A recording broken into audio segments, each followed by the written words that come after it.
আসসালামু আলাইকুম এভরিওয়ান, কেমন আছেন আপনারা? আলহামদুলিল্লাহ আমি ভালো আছি। আমি একটা ভিডিও নিয়ে হাজির হলাম। আজকে আমার ভাইয়া একটা পিৎজা তৈরি করেছে। এই যে আমার ভাইয়া,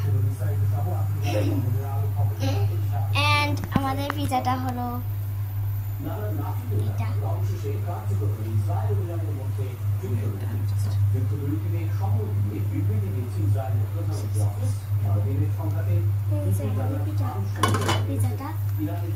সো এখন আমি যাচ্ছি আমার ছোট ভাইয়ের কাছে। এটা হচ্ছে আমাদের ছোট ভাই, এখন সে পড়াশোনা করছে।